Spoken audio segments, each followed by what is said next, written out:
In the Unresolved Problems segment tonight, Fox News confirms that the Justice Department has filed criminal charges against a number of suspects in the deadly Benghazi attack that claimed the lives of 4 Americans.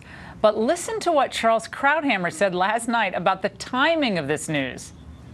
I think it's a little curious, the timing of this leak about the charges being filed against the Benghazi suspects.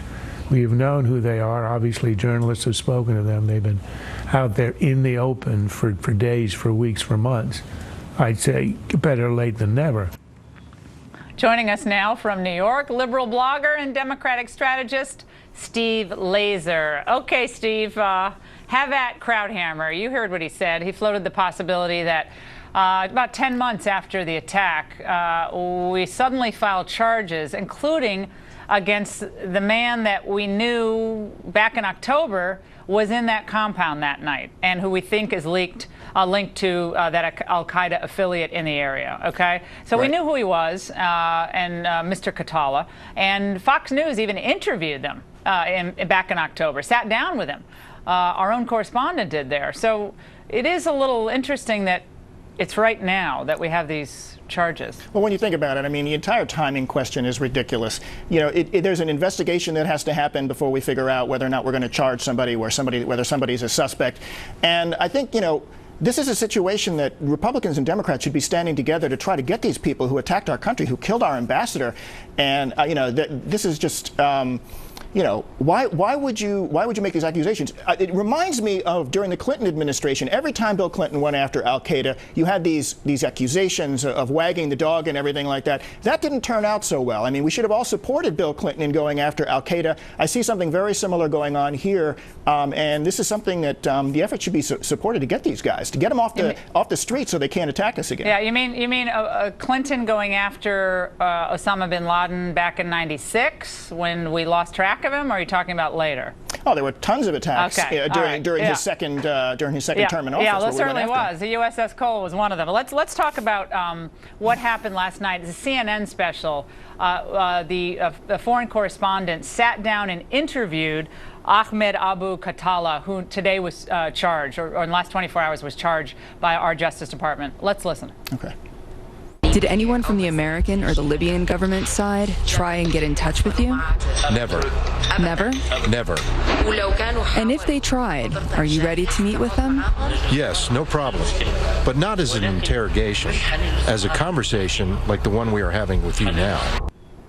Now, why do you think we have never apprehended or even interviewed, you said, oh, we have an investigation. An investigation includes interviews of suspected terrorists. And we know where he is. We know where he lives. The guy was out in an open cafe with our correspondent and with this CNN correspondent for this special. But not one person from the Obama Justice Department or FBI sat down with this guy? What the heck is going on? Well, I have to tell you, Laura, that I don't put too much stock in the statements of people who are accused of crimes, especially serious capital crimes that could put them in jail for the rest of their lives. So you think he was interviewed? What's in it for him to say he wasn't? I simply don't believe him. I'm sure he would say anything. I mean, the types of things that Osama bin Laden said after 9/11 didn't make any sense at all either. So, you know, I think this is all smoke and mirrors. This is an effort to get these guys. It's something that everybody should be supporting. And, well, you know, I think, you know, Charles Krauthammer, I think he's a little bit out to lunch on this.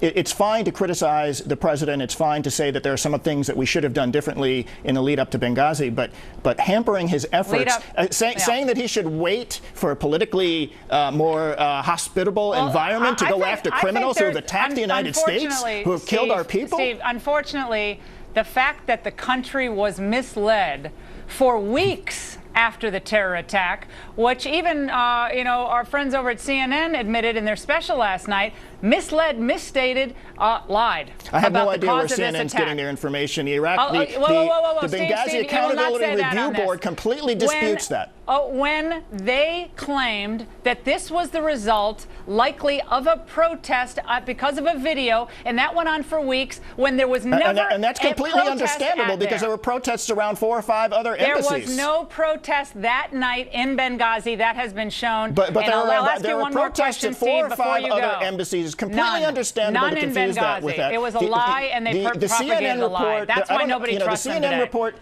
totally disregarded the Accountability Review Board information. Well, speaking of the Accountability Review Board, Steve, why do you think the Accountability Review Board never interviewed, and Hillary Clinton, if there's no story to tell here, it's just all roses for the administration, why didn't Hillary say, look, interview me for the Accountability Review Board? They never interviewed her.